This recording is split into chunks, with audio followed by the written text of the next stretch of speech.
ዕለት 15 سنة بسم آب وولد ومنفس قدوس أحد أملاك ዕለት 15 سنة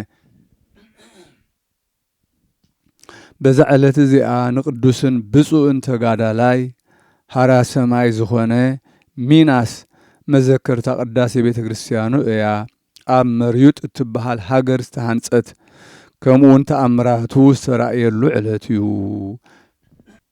ንሱ ድማ ስጋ ቅዱስ ሚናስ ኣብ ምድሪ ተሓቢኡ ምስ ነበረ ጎይታና ንጠቕሚ ሰባት ገልጾ ደለየ። በቲ ግዜቲ ሓደ ጎቦዝ ሓላዊ ኣባጊዕ ኣብኡ ነበረ።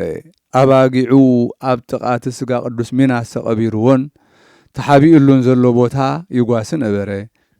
እዚ ሓላዊ ኣባጊዕ ሓደ መዓልቲ ንሓደ ዝሓመመ በጊዑ ኣብቲ ቦታ ናብ ዘሎ ዕቋር ማይ ኣትዩ ክሰሓሳሕ ኣብቲ ፀግዕ ጉድጓድ ከንገርግር እሞ ካብ ሕማሙ ክሓውር ኣዮ።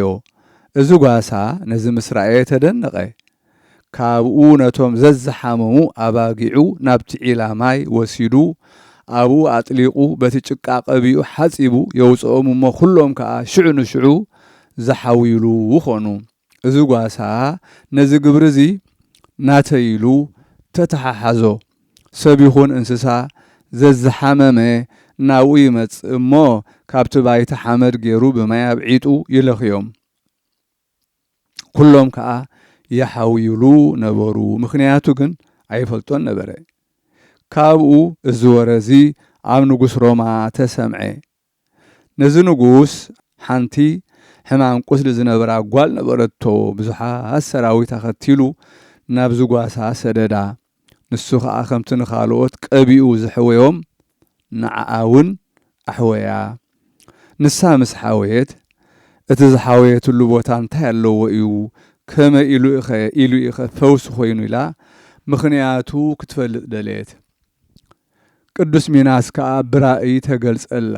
ስጋይ ኣብዚ ቦታ እዚ ተሓቢኡ ኣሎ፣ እንሆ ኩዒትኪ ከተውፅእዮ እግዚኣብሔር ኣዚዙኪ ኣሎ በላ። ካብ ድቃሳ ምስ ተንስአት ከምቲ ዝኣዘዛ ገበረት። ንኽቡር ስጋኡ ኣውፅኣቶ። ጽብቕቲ ቤተ ክርስቲያን ሃነፃ ከዓ ስጋኡ ኣብኡ ኣንበረት።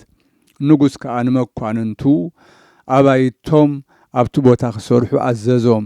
ከምቲ ዝኣዘዞ ድማ ዓባይ ሃገር ተሃንጸት። ስማ ከዓ መርዩጥ ተሰምየት። ልዑል እግዚኣብሔር ኣብኣ ዘይቁፀር ተኣምራትን መንክራትን ገለጸ።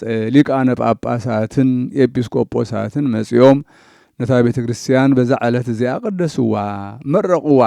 ኣብዛ ቤተ ክርስቲያን እዚኣ ዝርአ ዜና ተኣምራትን መንክራትን ከኣብ ኩሉ ተሰምዐ። በረኸቱ ምሳና ትኹን ዘለዓለም ዓለም ኣሚን። ሰላም ለቅዳሴ ቤትከ እንተ ተሃንጸት በመርዩጥ በትእዛዘ ንጉሥ ስሉጥ ሚናስ ዘኣርሃውከ በድነ ሃራውያ እምጸጥ ኣስተዋፂኦሙ እደው ዘበክልኤቱ ቁራጥ መባእለከ ዘነስኡ በሴጥ። ሰላም ንቅዳሴ ቤትካ ዝተሃንጸት ኣብ መርዩጥ ብትእዛዝ ንጉሥ ስልጡን ስሉጥ ሚናስ ዝኸፈትካ በድኒ መፍለስ ካብ ጸጥ ኣዋፂኦም ሰብኡት በብኽልተ ቁራጥ ንዓኻ መባእ ዝዓደግዎ ብዋጋ ብሴጥ። በዛ ዕለት እዚኣ ንዲያቆን ገብረ ክርስቶስ ንጹህ መልእኽቲ መዘከርታው እያ። እግዚአብሔር ብጸሎት ይምሓረና ንዘለዓለም ዓለም አሜን።